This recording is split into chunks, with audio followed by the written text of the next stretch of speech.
नमस्कार, स्वागत है आप सभी का ओम टुडे न्यूज चैनल में। मैं विनीता आपके साथ। आइए देखते हैं आज की कुछ खास और बड़ी खबरें।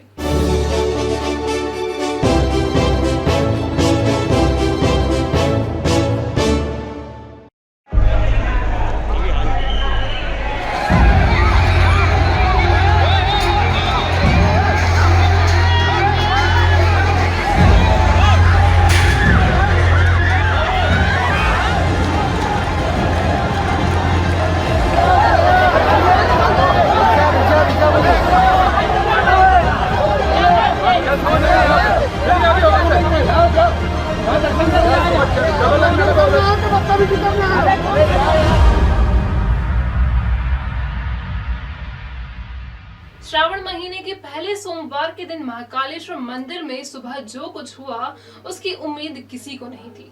गोद में बच्चों को लिए महिलाएं नीचे गिरने लगी। पुलिस कर्मियों को भीड़ को धक्का देकर इन्हें निकालना पड़ा। श्रद्धालु एक दूसरे पर हाथ चलाने लगे, धक्के खाए, मंदिर पर चढ़कर तालियां बजाई, बैरिकेड लांग दिए। शायद महाकाल ने ही बचाया, वरना मंदिर में सोमवार सुबह बनी स्थितियों ने किसी बड़े हादसे को खुला निमंत्रण दे दिया था। अभी स्क्रीन पर आपने जो फुटेज देखा है वो सोमवार सुबह गेट नंबर 4 का है। महाकालेश्वर मंदिर प्रबंध समिति ने तय किया था कि 2 घंटे के हर एक स्लॉट में सीमित संख्या में प्री बुकिंग वाले श्रद्धालुओं को ही दर्शन कराए जाएंगे। श्रावण का पहला सोमवार था, लिहाजा प्री बुकिंग वालों से भी 10 गुना ज्यादा संख्या ऐसे लोगों की जमा हो गई जो बिना बुकिंग कराए दर्शन करने पहुंचे थे। भीड़ का दबाव था, लिहाजा कलेक्टर आशीष सिंह ने तत्काल फैसला कर फ्री फॉर ऑल कर दिया। एक साथ बहुत बड़ी संख्या में मंदिर में श्रद्धालुओं को प्रवेश देने से व्यवस्थाएं बिखर गईं। भीड़ ने बैरिकेड तोड़ दिए, पुलिसकर्मी भी इन्हें संभाल नहीं पाए। जिसे जहां से जगह मिली उसने मंदिर में प्रवेश करने की कोशिश की। गेट नंबर 4 पर तो हालात ऐसे ही बन गए थे कि स्थिति जरा और बिगड़ती तो बहुत बड़ा हादसा हो सकता था। मंदिर के भीतर भी भीड़ बेकाबू थी। आरती के दौरान लोग परिसर के छोटे मंदिर पर ही चढ़ गए। जिला प्रशासन ने सोमवार सुबह 5 बजे से दर्शन आरंभ करने का फैसला किया था। दर्शन रात 9 बजे तक होंगे, लेकिन ये व्यवस्था सोमवार को छोड़कर अन्य दिनों के लिए लागू रहेगी। सोमवार को सुबह 5 बजे से 11 बजे तक और शाम 7 बजे से लेकर 9 बजे तक ही दर्शन कराने की व्यवस्था लागू की गई है। इसके अलावा प्रत्येक सोमवार को सशुल्क विशेष दर्शन भी बंद रखने का फैसला किया गया।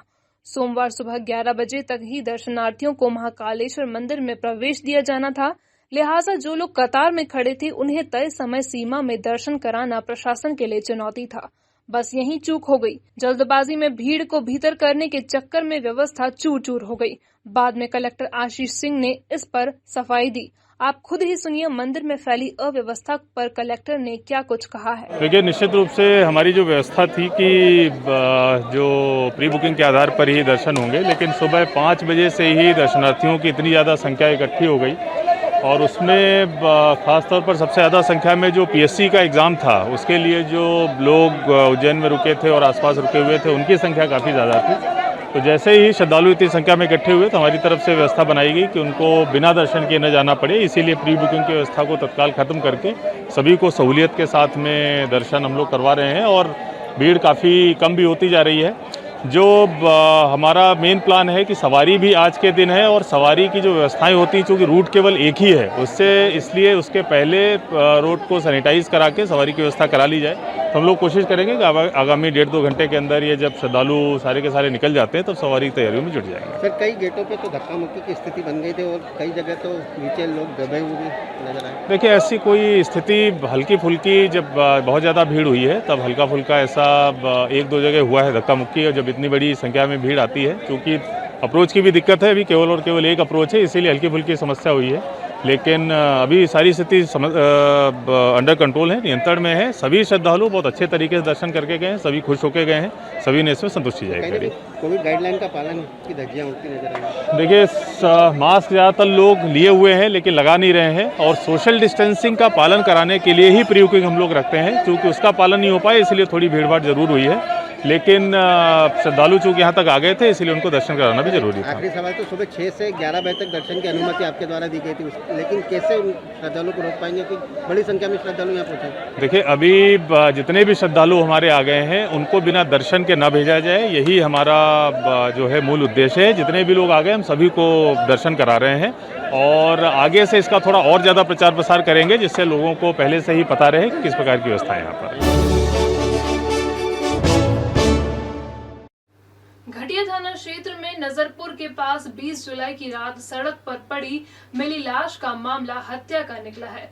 32 साल के इस युवक की लाठियों से पीटकर हत्या कर दी गई और उसके बाद में हत्या को हादसा दर्शाने के लिए उसे सड़क पर फेंक दिया गया।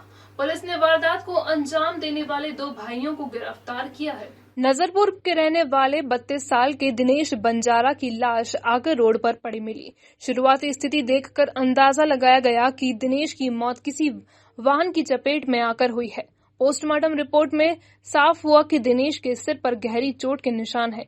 पोस्टमार्टम रिपोर्ट से शंका पैदा होने पर तफ्तीश आगे बढ़ी तो खुलासा हुआ कि नजरपुर के ही रहने वाले संतोष और उसके भाई भगवान बंजारा ने दिनेश की हत्या की थी।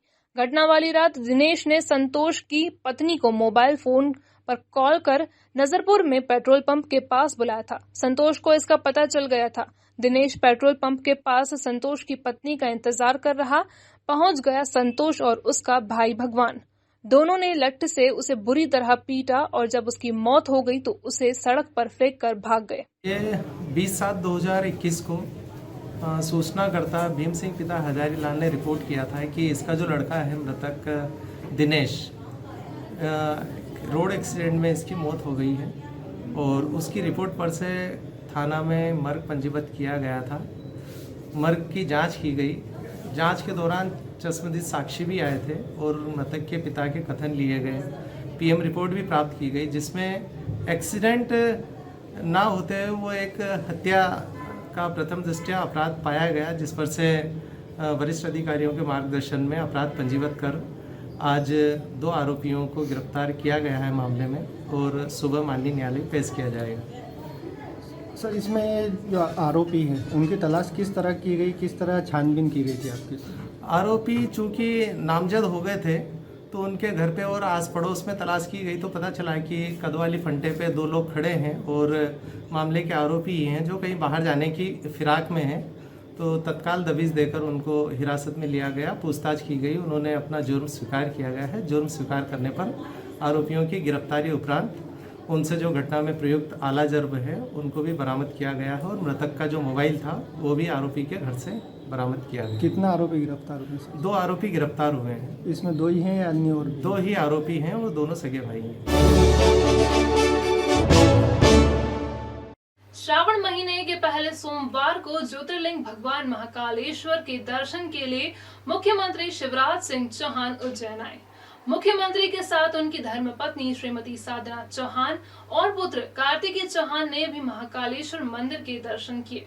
मुख्यमंत्री शिवराज सिंह चौहान का उज्जैन आगमन सुबह 11:15 बजे होना था। भोपाल में मौसम खराब था, इसलिए वे वायुयान के बजाय सड़क मार्ग से उज्जैन पहुंचे। दोपहर 1 बजे उज्जैन पहुंचने पर सीएम सीधे महाकालेश्वर मंदिर गए और यहां दर्शन पूजन के उपरांत कुछ देर रुकने के बाद वापस भोपाल के लिए रवाना हो गए। भोपाल रवाना होने से पहले उन्होंने मंदिर परिसर में मीडिया कर्मियों से बात की। सब सुखी हो, सब निरोग हो, सबका मंगल हो, सबका कल्याण हो। अभी उनकी कृपा से मध्य प्रदेश में कोरोना पर के संक्रमण पर नियंत्रण है। कोरोना समाप्त हो, सुवृष्टि हो, ना अतिवृष्टि हो ना कम वृष्टि हो, सुवर्षा हो, सुवृष्टि हो और जनता आनंदित और प्रसन्न रहे और ठीक ढंग से जनता की बेहतर सेवा हम लोग कर सकें, सबके कल्याण के काम हो, यही प्रार्थना उनके चरणों में की। पूर्व मुख्यमंत्री उमा भारती भी सोमवार सुबह उज्जैन पहुंचे। उन्होंने ज्योतिर्लिंग भगवान महाकालेश्वर के दर्शन किए। मंदिर परिसर में मीडिया कर्मियों से बातचीत के दौरान उमा भारती जनसंख्या नियंत्रण, उपचुनाव जैसे मुद्दों के सवालों से बचती रहीं। मैं तो बाबा महाकाल की कृपा से दर्शन करने आते हैं। तो इसलिए और मैं हमेशा यही मांगती हूँ कि मेरे जीवन को व्यर्थ मत जाने देना। और दूसरा मैं मानती हूँ कि संसार में जो विपत्तियाँ मरा रही हैं, कोरोना है, अन्य विपत्तियाँ हैं, आतंकवाद है, इन सबसे भारत भूमि को और विश्व की भूमि को मुक्ति मिले। दीदी, क्योंकि अभी प्रदेश में 2 जगहों पर जहरीली शराब से 4-5 लोगों की मौत हुई है। पहले भी आपने इस मुद्दे को उठाया है कि शराब बंदी होना चाहिए। क्या लग रहा है आपको वापस में समय आ गया है? नहीं, मैं महाकाल के परिसर में इस तरह के प्रश्नों को उत्तर नहीं दे सकती। मैम बाहर आए हैं, इसी में बाहर आ गए आपको राजनीतिक दबाव करने थे? मैं नहीं दे सकती। अच्छा, चुनाव आ रहे हैं मैम, चुनाव के बारे में मैं नहीं बोल पाऊंगी। मैं जनसंख्या नियंत्रण महाकाल में जो दर्शनार्थी दर्शन करने आ रहे हैं जी, वो अगर हो सके तो कोरोना संबंधी नियमों का पालन करते हुए आगे, क्योंकि शासन और प्रशासन की व्यवस्था है कि वो लोगों को रोके, लेकिन इतने बड़े समूह में एक एक व्यक्ति को नहीं रोका जा सकता। तो जो प्रधानमंत्री जी ने हमेशा कहा है कि कोरोना पर आप स्वयं ही कंट्रोल कर सकते हैं, दूसरा नहीं कर पाएगा, दूसरा आपको टोक सकता है। तो इसलिए मैं सभी महाकाल के दर्शन के लिए जो श्रद्धालु श्रावण मास के अंतिम दिन तक आएंगे, उनसे मेरी प्रार्थना है कि प्रधानमंत्री जी की जो अपील है और हमारे मध्य प्रदेश के बड़े भाई मेरे मुख्यमंत्री जी की अपील है, उसका पालन करते हुए दर्शन करें। और जो नहीं आ सके वो चिंता न करें, बाबा महाकाल उनके ऊपर कृपा करेंगे। बाबा सर्वत्र व्याप्त है, सारी सृष्टि में व्याप्त है। मैं सबसे अपील करूँ, लेकिन 5 घंटे के लिए अभी श्रद्धालुओं को रोक दिया जाएगा। आपको लग रहा है कि मंदिर की व्यवस्था ठीक है? मुझे नहीं ये सब पता। तो मैं अच्छा मैम, एक सवाल, जनसंख्या नियंत्रण बिल की बात। भैया मैं बोली ना, तुम इतनी गलत ये राजनीतिक सवाल है, मंदिर के बाहर है, ये मंदिर के बाहर है। ओम गुरु कृपा राखी भंडार 21 वर्षों से अपनी सेवा दे रहा है। फैंसी राखियों का खजाना, क्वालिटी में मध्य प्रदेश नंबर 1 काउंटर। शहर में सबसे ज्यादा वैरायटी है। हमारे यहाँ एक से बढ़कर एक डिजाइनर रंगों में है फैंसी राखियाँ। बन्ना डोरी, स्टोन राखियाँ, मेटल स्टोन राखियाँ, वुडन वाली राखियाँ, चूड़ा राखियाँ, भैया भाभी की एंटिक जोड़ा राखियाँ, बच्चों की टेढ़ी राखियाँ, फुंदा राखियाँ, ब्राह्मण राखियाँ, फ्रेंडशिप डे राखियाँ, चंदन राखियाँ, रामा पैटर्न राखियाँ, गुजराती कड़े महिलाओं के लिए। इसके अलावा और भी कई प्रकार की राखियाँ हमारे यहाँ उपलब्ध है। हमारा पता ओम गुरु कृपा राखी भंडार, प्रकाश टॉकीज, नई सड़क, उज्जैन। Mobile number 9098858899 9424511811। आइएगा जरूर।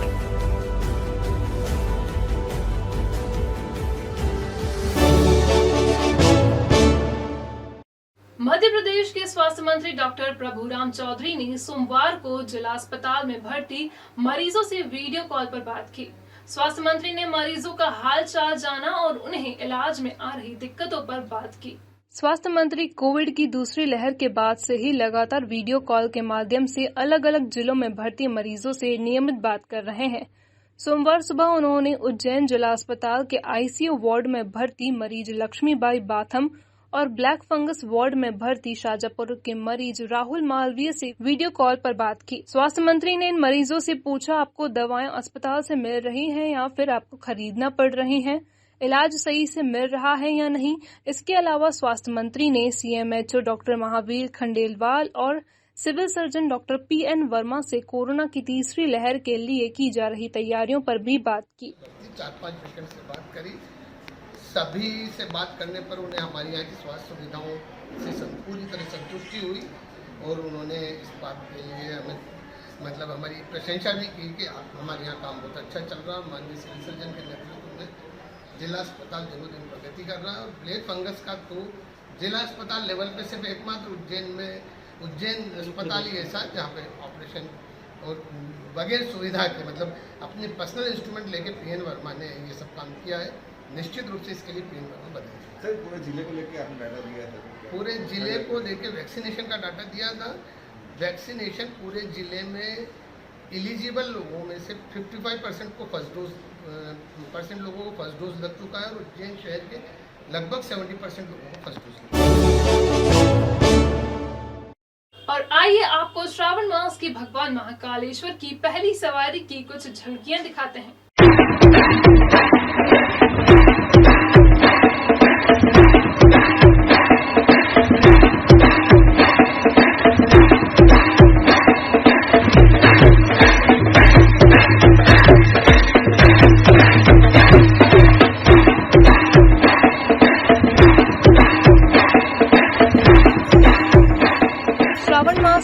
भगवान महाकाल की पहली सवारी से पहले पूरे मंदिर परिसर को खाली करवा दिया गया था। शाम 4 बजे मंदिर में पूजन के उपरांत सवारी आरंभ हुई।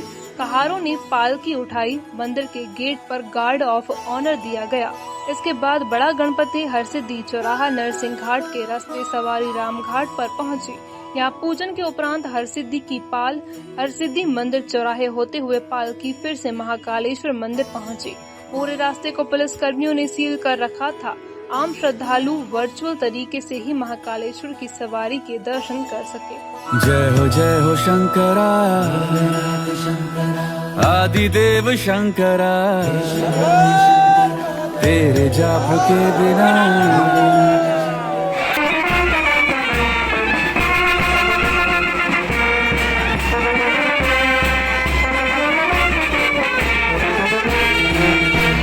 चले ये सांस किस तरह, मेरा कर्म तू ही जाने, क्या बुरा है क्या भला। तेरे रास्ते पे मैं तो आंख मूंद के चला, तेरे नाम की जोत ने सारा हर लिया तमस मेरा। नमो नमो जी शंकरा भोलेनाथ शंकरा, जय त्रिलोकनाथ शंभु हे शिवाय शंकरा। नमो नमो जी शंकरा भोलेनाथ शंकरा, रुद्रदेव हे महेश्वरा।